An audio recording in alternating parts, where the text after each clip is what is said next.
Hello and welcome back. Flavor Friday, everyone.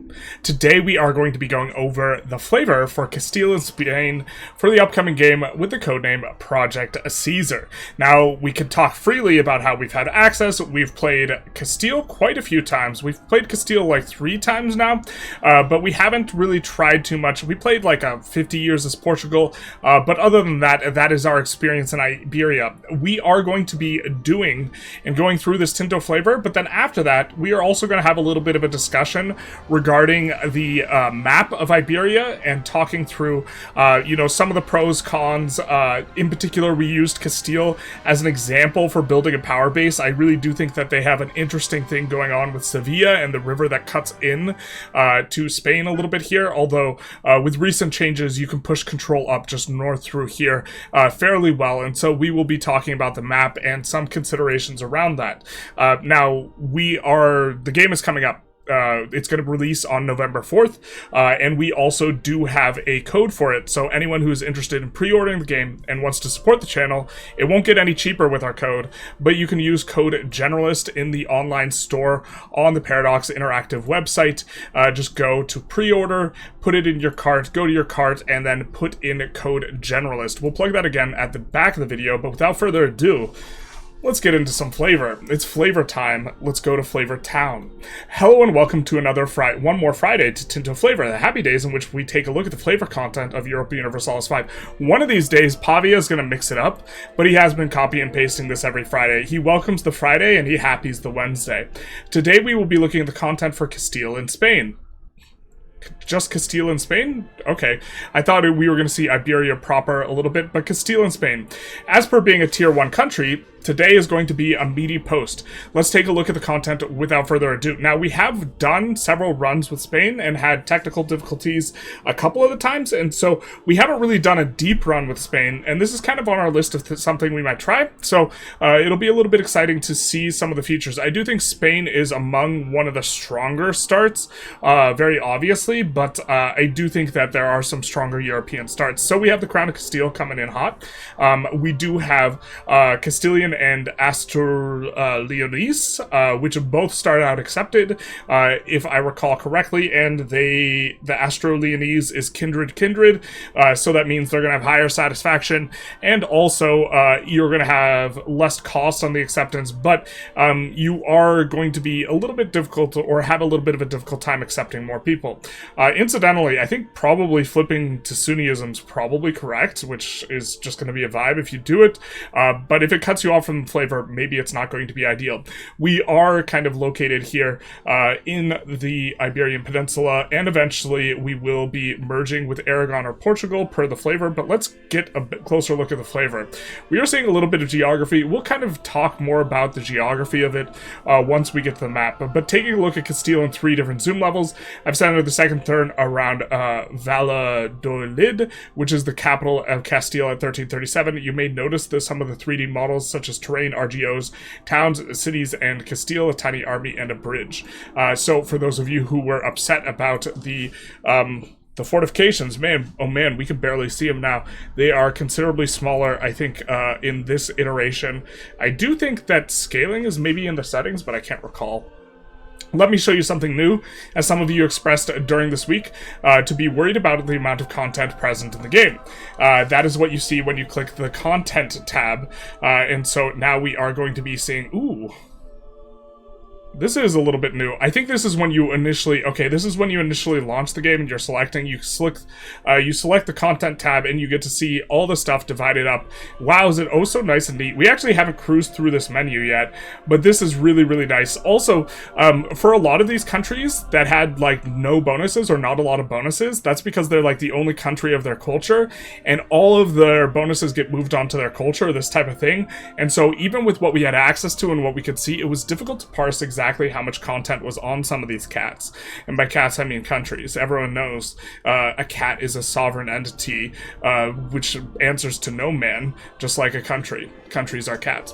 And this is the content available to tier 1 countries such as Castile, Spain.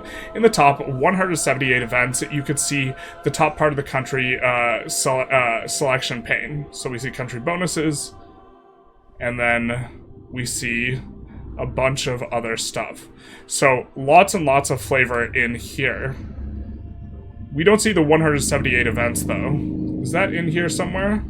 No, it's not quite in here, but that is in a different portion of the UI. Okay, we're seeing a lot of stuff in here. If I recall correctly, they have a pretty nice government reform. So let's continue on. Let's start by taking a look at the structural content, as usual, with government and privileges. So let's start with a nice chunk of crown power. 25 is the magic number. You really want to get to 25, and following getting to 25, it's not as valuable. I know that I am of a different opinion than a lot of the other people in regards to how valuable this is. Crown power relative to having strong estates. You get better parliaments with stronger estates. Ultimately, I think crown power is probably good, but not necessarily worth an enormous investment to go about getting, other than passing this 25 threshold here. We do see the Crown of Castile, major reform. You can only have one at a time. I think this is locked and loaded. And this one's not very good. Plus 10% manpower, meh. It's a modifier. To be fair, this might actually be pretty good in multiplayer. We've been thinking about doing a video on multiplayer and talking about what we think a theoretical metagame would be looking like. I think coordination among players is going to be a lot more important because you can get a lot more value with a lot more heads in the game sort of thing. And so having big blocks of allies is going to be much more valuable than just full-on assimilating someone. But we do see manpower here as kind of the main idea.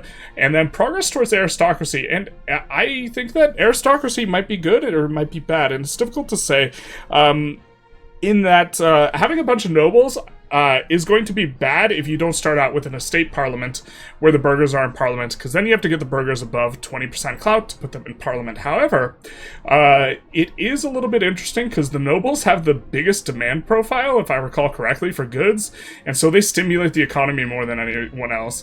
And so by having more aristocracy, you also push the nobles, and also you get discipline for being pushed towards aristocracy, which I think is worth quite a bit more than the plutocratic benefit of trade efficiency, and it's like 2% trade efficiency versus like 10% discipline or 5% discipline.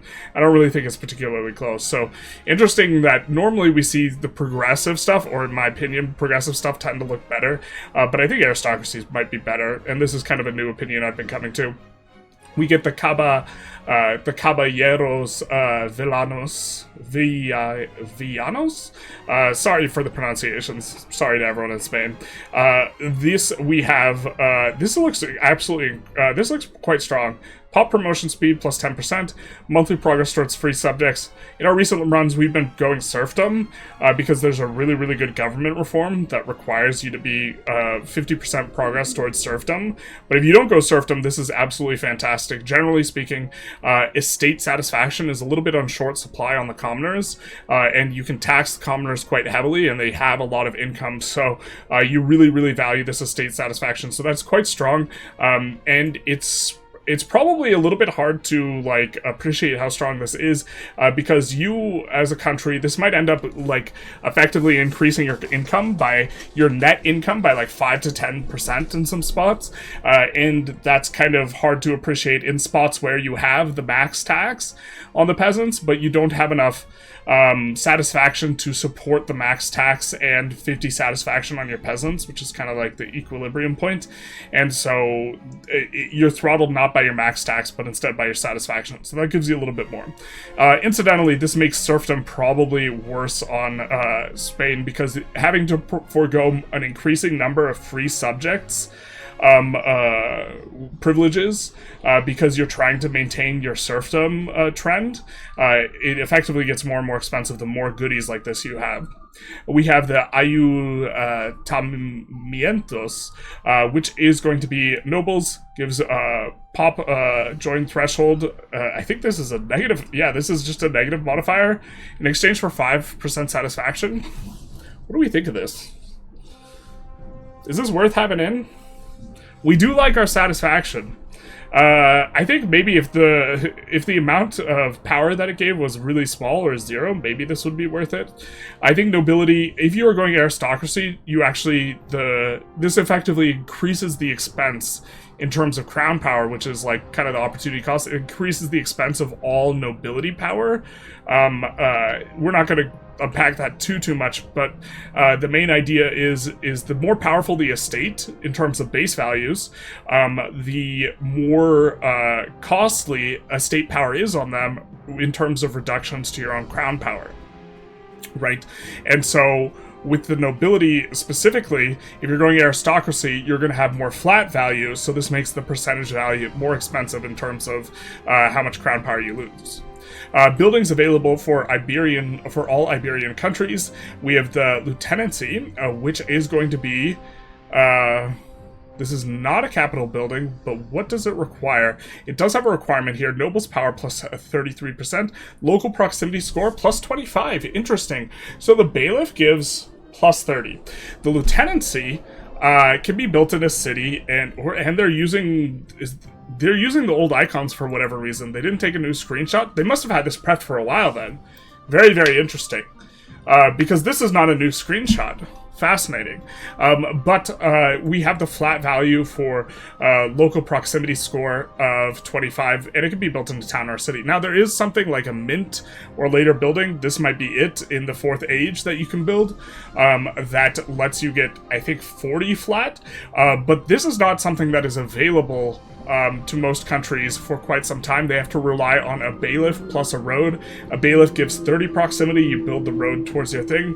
Overall, a bailiff plus a road is going to operate somewhat similar to this, but in particular, taking one single taking market capitals, taking just the location with the market capital, having it as a city, and then building a lieutenancy there is going to be quite a nice play pattern. Kind of a medium strong building, a building that you'll use, but it's not a building that like you're like, wow, this is like super reason to play this nation. Kind of interesting. We have a viceroyalty. Oh, this is the upgraded form of this. Excuse me. So maybe it's an age 5 you get the minting building, or maybe they've taken that minting building out. We haven't taken a gander at kind of the later things. I do believe there's just a better version of this that gives 40% local proximity score, but maybe that's an age 5 building that you get. Oh, wait. Hold up. If we can build this and the other building, bro, no shot. Can you build this and the other building? That's insane if you can.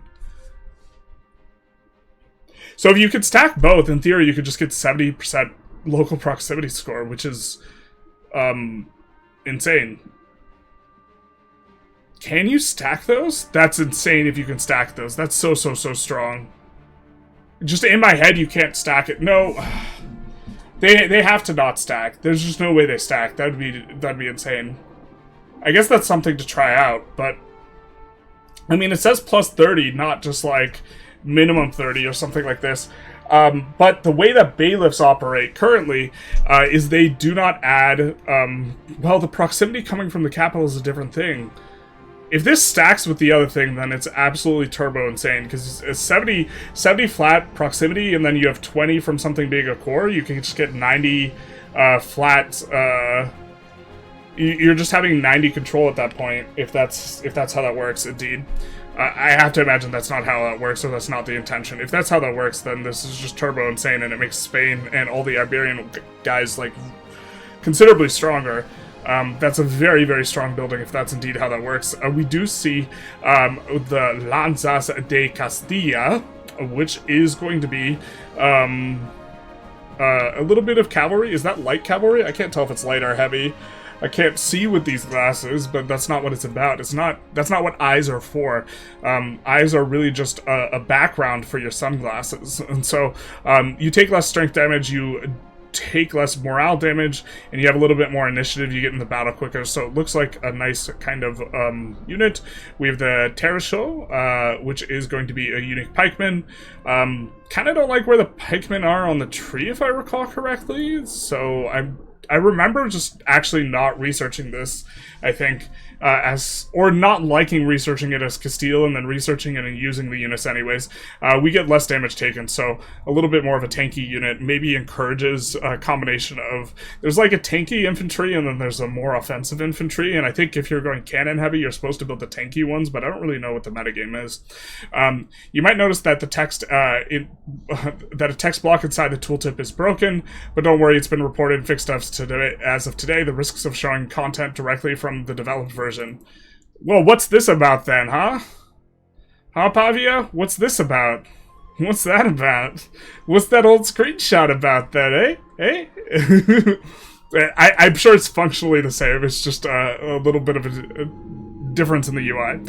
There are also several unique ships available for the Iberian countries, but we'll show them in next week's Tinto Flavour. There's like you start out with a trade ship, which no one else does, which otherwise normally you have to wait forever to propagate maritime effectively, and so they do have an advantage in that kind of sphere, but we'll get to see that next week. And there are also several works of art, which everyone knows it's about aesthetics, so let's take a look at the art here. Okay, we will also have unique advances, and this is one that we see manifested in game. If there's a time to have prosperity is in the Age of Traditions, and this actually gives Castile a really nice head start on prosperity, which gives them a nice head start on dev. They tend to be just a little bit further ahead of everyone else in dev, but also people don't really invade them, you don't really fight over the territory too much, and so their prosperity just kind of never goes down. So this is actually quite nice. Migration speed's just like turbo. Migration's just super slow. I mean, we're happy to get the migration speed, but it's just generally speaking weak. But this prosperity is just like, it's really like exactly when you want it, basically at the start of the game. So this is incredibly nice. We are currently in a Vigianagar game, considering between two laws, one that is like decentralized bureaucracy and one centralized bureaucracy. The decentralized one gives you prosperity 0.25, and the centralized one gives you centralization trend. And the decentralized one gives you decentralization trend, and it's a little bit rough because we want the centralization trend, but we want the prosperity. This is, for example, for Castile, you would just go centralized bureaucracy and you would benefit from having a more centralized trend by virtue of already being able to pick up your prosperity elsewhere. But right now with Vigianagar, we don't have another good source of prosperity. Our places aren't hitting cap prosperity at a speed that we really feel comfortable with, and so certainly the car is loud outside, and so like something like this really kind of changes the texture of what you can do somewhere down the road. We have the Reconquista, which is 15% army morale. I don't really have a strong intuition for how strong 15% army morale is, but this is more army morale than you see on a lot of other modifiers, at least in this age. I think you see like later age, you see like morale of this size, but all the later age texts tend to have a little slightly more pushed numbers. We see Chroniclas Realis, which is going to be Age of Renaissance, cultural tradition, and monthly prestige. The prestige is nice. Cultural tradition's kind of whatever. It's defense. You generally aren't really getting pushed to the extent that you're really benefiting from your cultural defense. It's pretty much all about influence. But the AI is going to get this right, and so it'll make it harder to incorporate Spain, or Castile, rather. We have Reform of the Millions in English. This is okay, which gives 10% tax efficiency. There's a lot of different countries that get 10% tax efficiency. Notably, the Mamluks get like a 20% tax efficiency thing, but 10% tax efficiency is fairly common, but that's kind of usually as much as you get. It's a tremendous modifier. It's in the Age of Reformation, so it's not at game start. Vigianagar, for example, does get 10% tax efficiency, and they get it towards the start of the game. I think it's on one of their laws, so not on an advance. It's better on an advance than a law, because the law comes with an opportunity cost, but fair enough. This is going to be very strong once you get there. We get Age of Absolutism, Tolerance of True Faith. Do like this. Every point of tolerance is 5% satisfaction, which is going to be nice. I think for every 5 satisfaction, I believe that translates into half a control. which is just something to kind of keep in mind. Because, so for every negative satisfaction you have 100 satisfaction. For every 10 satisfaction under 100, you lose 1 control. And so this is a penalty for being under 100 satisfaction. So effectively, this is plus half a control on every place that's not capped by satisfaction, which is quite strong. But it doesn't have any downstream effects like proximity does, but this is still going to be nice. We get monthly literacy, 0.02. It's an okay modifier, especially when you're gaining max literacy, but once you hit the cap, obviously monthly literacy doesn't do anything. So it's one of those things where you want to have some of it, but then once you have some of it, it's a little bit less useful, kind of like prosperity. We'd much rather have this in the Age of Tradition.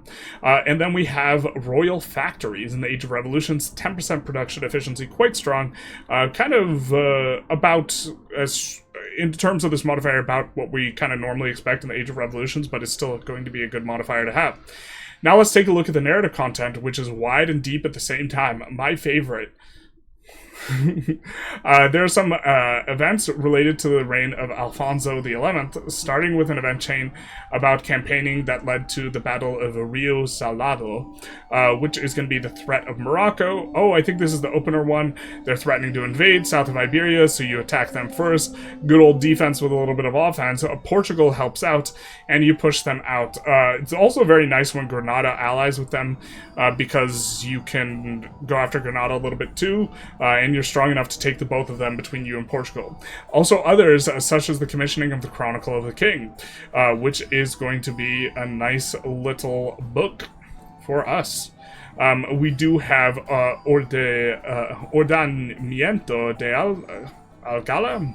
The legal tradition of our crown remains fragmented, with local customs, noble privileges, and older characters, charters, often conflicting with royal authority. Perhaps it is time to draft a unified legal code that would streamline governance and clarify the laws for all subjects under the crown. So what do we get from this? We get plus 10 towards centralization. Very nice. And we get this in unique law here, which gives us, it's a legal code law, and it gives us progress towards centralization and efficiency of cabinet. I think this is worth using.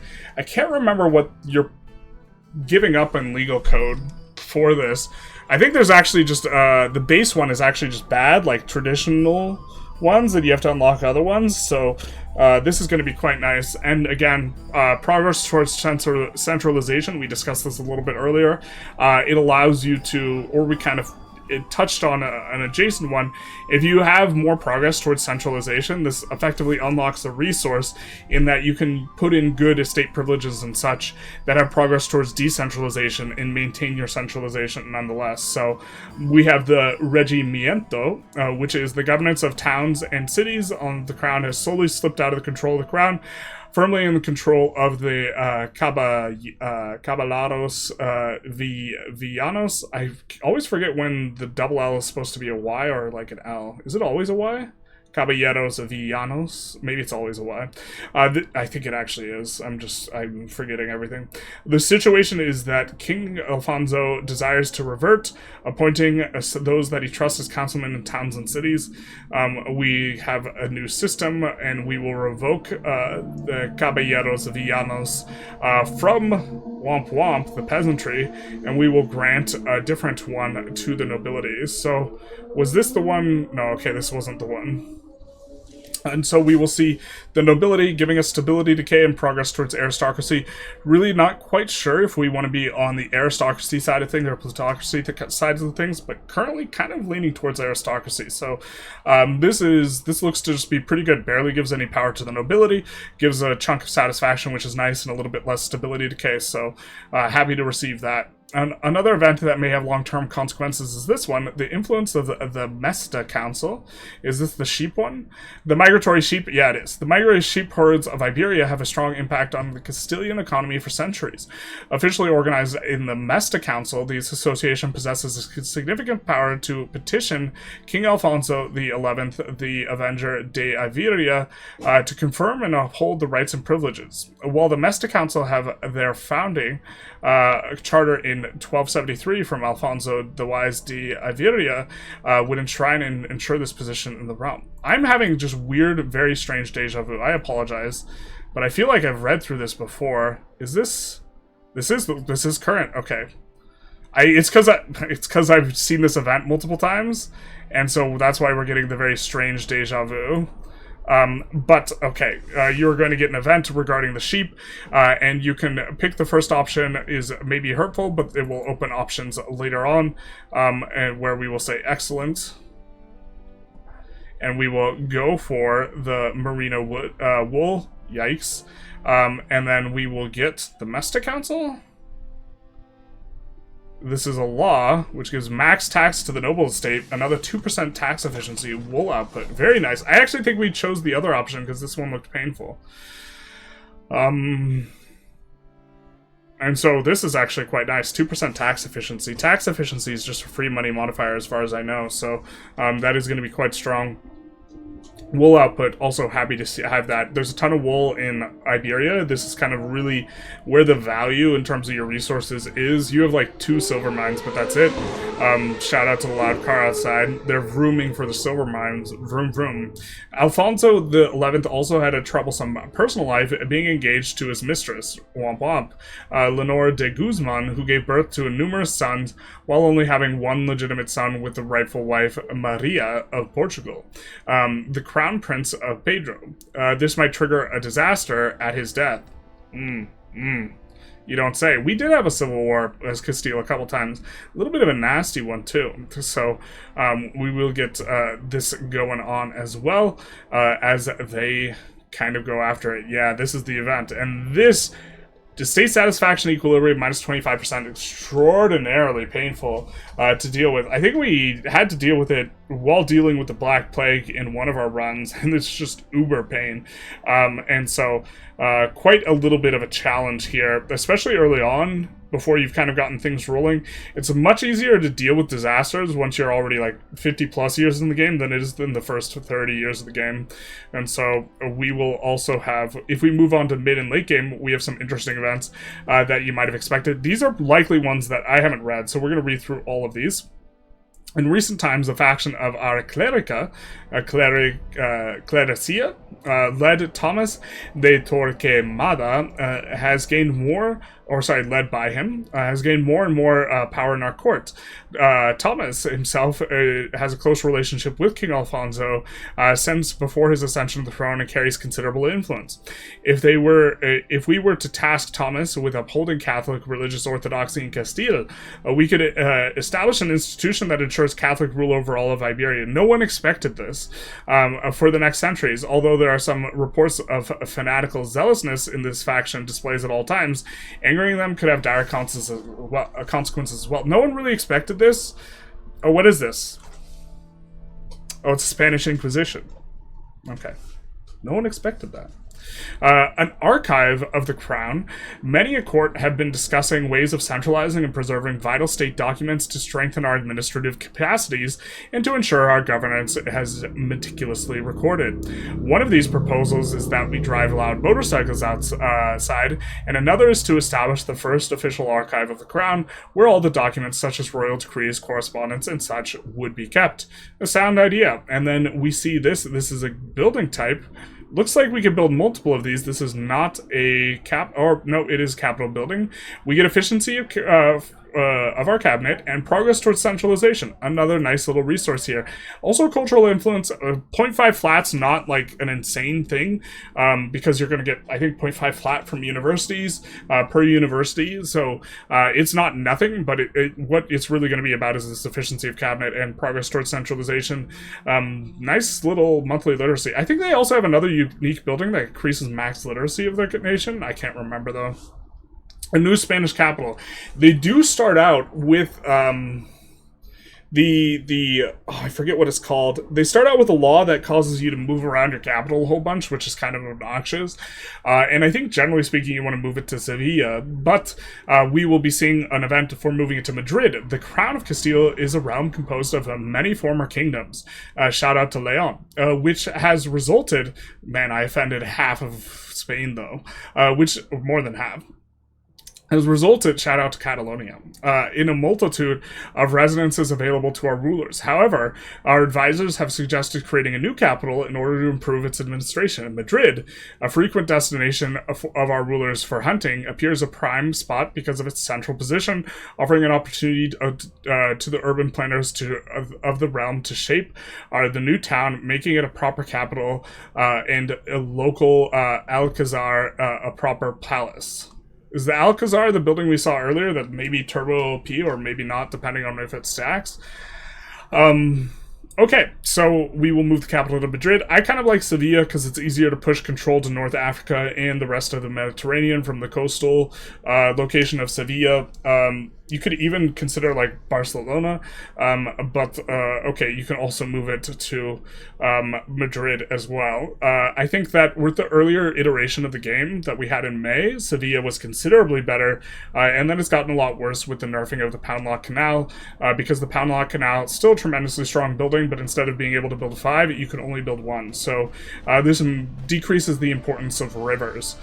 Still important for market access, but less important for where you put your capital. So Sevilla is still going to be an excellent location for a market capital, but it's not necessarily the best place to put your capital, especially because most of your pops are in northern Spain. But with the crown's architectural aspirations, the time has come to undertake the first of many monumental projects. I do remember there being kind of a lot of unique buildings for us in Castile. Our king has commissioned the construction of the El Escorial. I kept thinking there was a T in there. A grand royal residence and monastery that will serve as the center of governance and spirituality that will reflect the might of our monarchy and the devout nature of our crown. Here's the kind of kicker. If these unique buildings, if you're forced to put this in your current capital and you can't rebuild them, then you're locking in, right? And then if you can only build them in Madrid, then you kind of have to have Madrid. But as it stands here, we do see that this is going to be... Oh, this is just going to be a unique building. It doesn't have anything that requires it to be in the capital. All right, fair enough. We get crown power plus 100%, cultural tradition, and monthly prosperity. This is only on the individual location, so this is not... You're just going to get to 100, and you're going to stay at 100, and it's going to be turbo, whatever. The prosperity is kind of irrelevant. The crown power is nice if you are building a lot wherever this is. Can we build multiple of these? Can we build multiple of these? Wait, what? Built as the new residence of our monarchs in the same complex of the monastery of Order of St. Augustine. Okay, so this doesn't show the icon that it has to be built in a capital, but also they're using the old building. They're using screenshots of the old buildings. And so that might be why it doesn't show that requirement. The cities are now diamonds and the towns are still squares. And so this is an old screenshot, and so it might not be including the capital requirement. I imagine this is capital locked, and you can't just build 100% crown power buildings all over the place. Yeah. It certainly would be worth the ducats. The PM's kind of expensive, though. You could probably build it in major manufacturing areas if you could build it in multiple places, along with some brilliant artists that may pop up during the campaign. Miguel de Cervantes. After the life of a soldier, Miguel dedicated his life to the literary career and now reached the acclaim and popularity with his recent novel, Don Quixote de la Mancha, all over Castile with the sponsorship, shout out to Windmills, of the king Ferran de Barcelona. He could create lasting literary legacy for Spanish language. We do see brilliant Don Quixote in his magnum opus. We see Diego Velázquez. He's received substantial recognition as a painter in the Baroque style after his apprenticeship in Sevilla came to an end, and he has traveled all over the court of Castile. With continued sponsorship, he could bring new fame and reputation to Castile. We pay him a little bit of ducats, and that's not buckets, that's just regular ducats, and he makes a magnum opus. We see Francisco Jose de Goya, who is going to be another artist as well. He is going to be...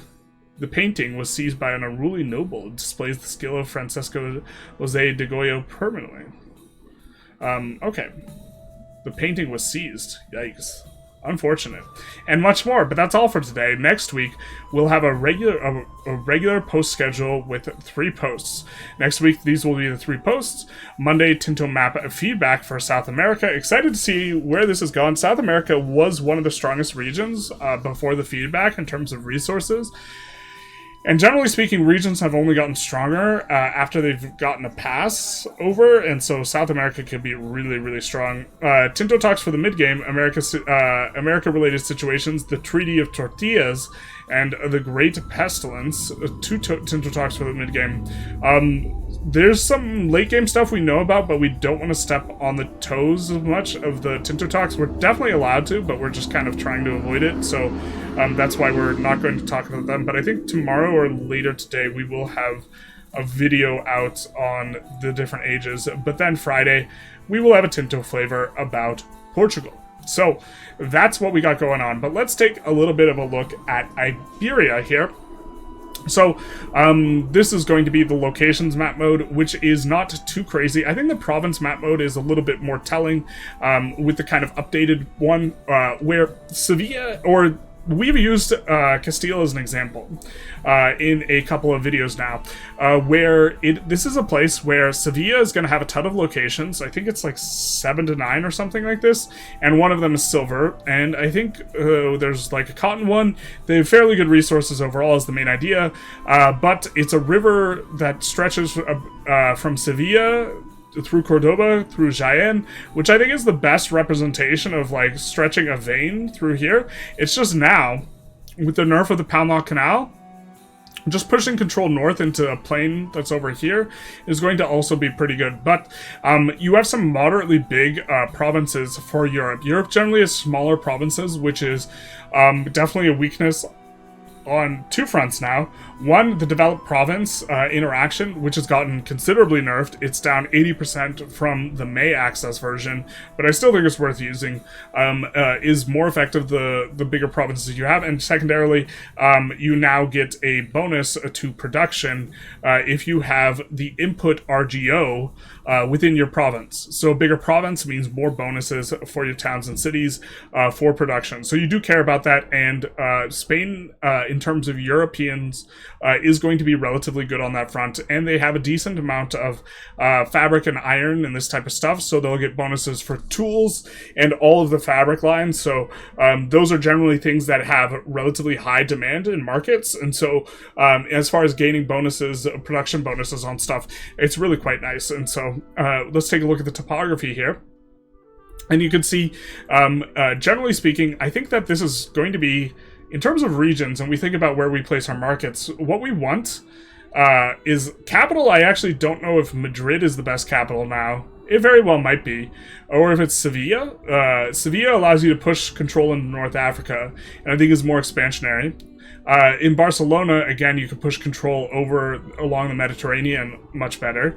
And so there's maybe a chance that that's good. But it's really between these 3 in terms of Iberia where you want the capital to be going.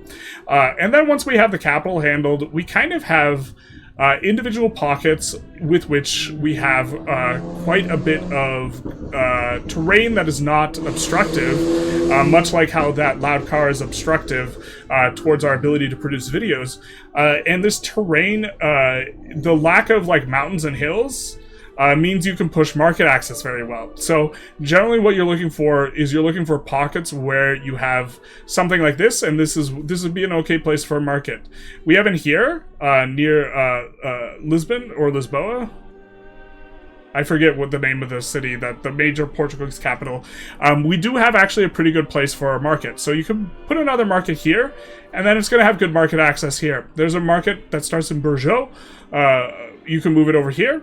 A nice bit of access. We have Sevilla, which can push access in here pretty well, and even with the way things kind of roll out, with the way they play out, can actually kind of reach this plateau pretty well too. And then we have the Barcelona market over here, which can push in here pretty well. So I think that that's probably the setup that you want for the markets, and I think that Spain, despite having really quite a lot of hills and mountains, actually has really good opportunities for market access. the more time we've spent kind of thinking through this and looking through it and trying to think, the better idea we've come up with in terms of just like where everything goes. And so you keep all the rural, the hills and mountains for the most part rural, and then you build around your market centers these urban areas. Maybe a little bit of urban here. Maybe you can keep it ruralish. Urban over here, urban over here, and in this way you can have a lot of market access, which is important because this is a straight throttle for your economic activity.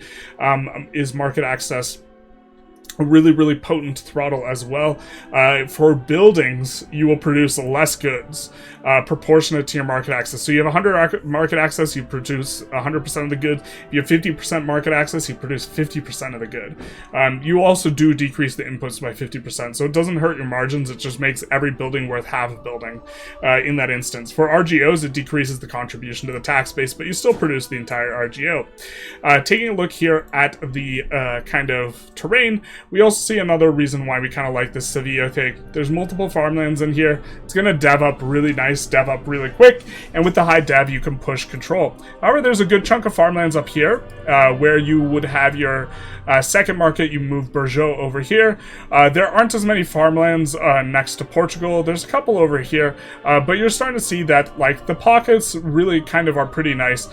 In particular, this is something we maybe underemphasize. Pushing control to Granada is a little bit hard for Madrid, and this is maybe a reason why the Madrid capital is not as well.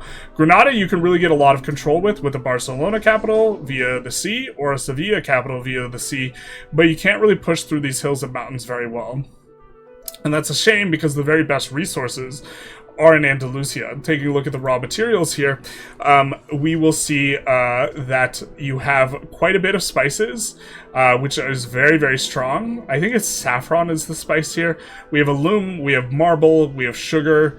I think there's even more stuff here now. There's silk, there's gems, and really, really resource dense here. Other than that, is mainly going to be wool and a really solid amount of lumber. Wool, lumber, and iron. So you just have a very solid kind of play. Especially in the north is a really large amount of lumber and more mineral resources just in general. And so you can support a lot of tools with the iron and this type of stuff and weapons. And you can support a lot of fabric with the wool. I really do like it. There's just not very many premiums. There's a silver or gold here. Is that the gold? It says gold right there, but I thought it was a silver up here. It might be a silver on the live version. And there's a silver over here. So in terms of premiums, we have the 2 or 3 spices here. We have the ambulance, which is always a premium if you live in America. Shout out to America, those $2,000 ambulance rides. If the heart attack doesn't kill him, the hospital bill will. And then we have, you know, the premium resource over here. Marble's pretty good, but all in all, not an abundance of premiums, but also just very solid. Also nice to see a couple furs, because the fur price will get very high. And so having like 2 to 3 furs is really nice. Having 1 to 2 sand is really nice. You can see there's sand over there in your market. So it's very, very nice play patterns with Castile. The only reason we wouldn't recommend it to a beginner is because it has 2 markets to start in the north and the south. So that can be a little bit confusing. But the overall ease of having kind of good market stuff going on is pretty high. As far as pop goes, we have 6 million. We have 6 million here, and then kind of another 3 million in our natural expands, 3 to 5 million. So 10 million on all of Iberia. Really, really solid base. There's going to be more in North Africa as well.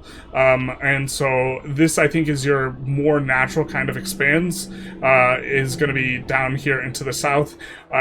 Which is one of the reasons I really like Sevilla as the capital. I think in theory you could try and push into France, but Madrid or capital over here, they're not really going to push it really all that well. So I think that when you're thinking of where you want your capital, it's either going to be Barcelona or Sevilla. I'm not really sure which. I think maybe Barcelona has more top end, but the problem is by the time you get Aragon, how built up are you? And then if it's too much, then it might be a painful transition, something like this. But kind of taking maybe another quick look at the terrain before we kind of round this one out. Despite it having really rough terrain, I actually think it has enough veins of area where the terrain's not too bad, like plateau's not too bad, flatland's not too bad, that you can really get a lot done here in Castile. I need to figure out about this bonus, though, or this building. This building's either turbo insane or it's just kind of mid, and I don't know which one it is. The crux of the issue is, does this stack with the late game building? If this stacks with the late game building, just going to be absolute dominance for Spain once you get there, in terms of being able to have proximity, because just 70 flat proximity is just really, really bonkers. This is kind of the thing where just like the big takeaway in terms of what we're thinking about. I don't even remember this building being in there, so I don't think we built it. To be fair, the bailiff gives five more, so you almost are just kind of okay building a bailiff and then connecting a road, and it's almost the same thing. But the question is does it stack?